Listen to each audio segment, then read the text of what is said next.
You ever get a letter in your own handwriting but have no memory of writing it?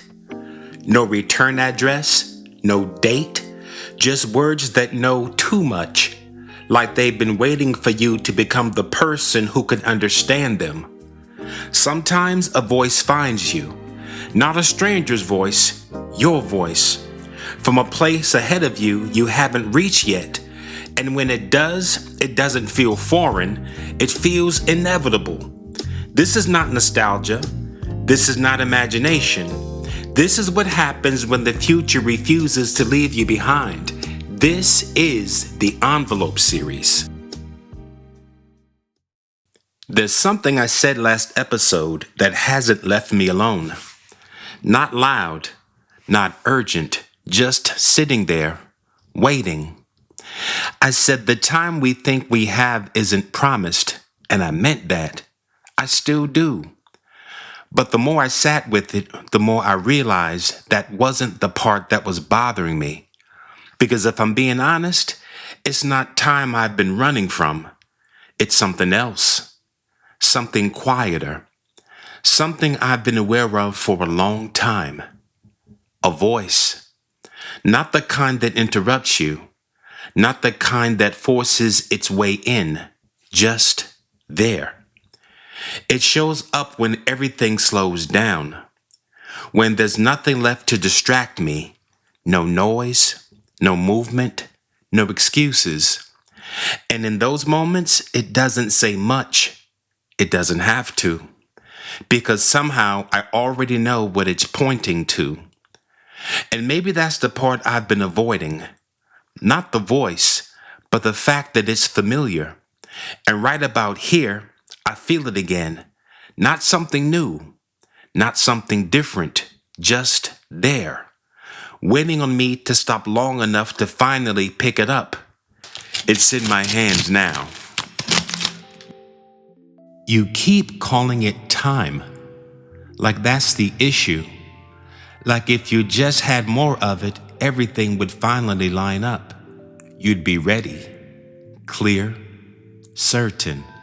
But that's not true. You've had time, plenty of it. You've had moments where everything slowed down just enough for you to see exactly what was in front of you. You didn't miss it. You recognized it immediately.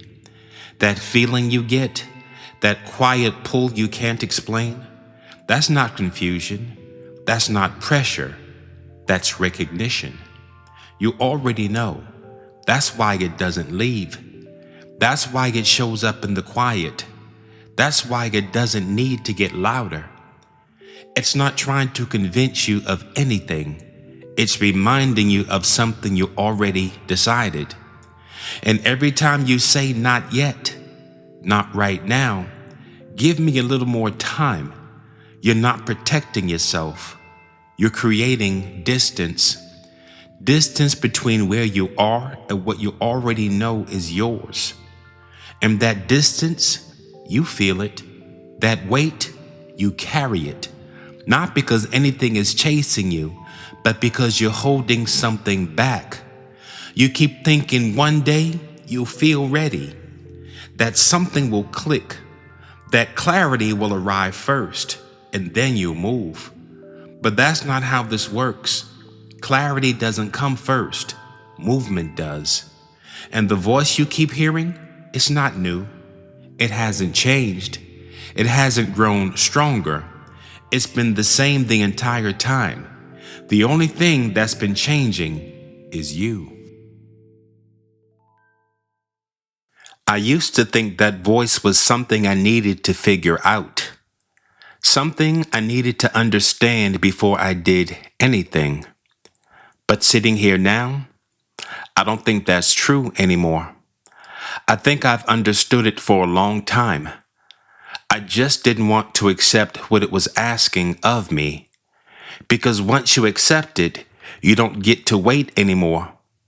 You don't get to hide behind timing. You don't get to pretend you need more clarity. Because if you already know, then the only thing left is to move. And that's a different kind of weight. Not pressure, not fear, just honesty. So maybe it was never about time. Maybe time was just the excuse I kept using to avoid listening. And if that's true, then the question isn't how much time I have left. The question is how much longer I'm going to ignore what's already been speaking to me. Because once you stop ignoring it, something changes. And you don't get to pretend that you don't feel that either. This is the Envelope Series.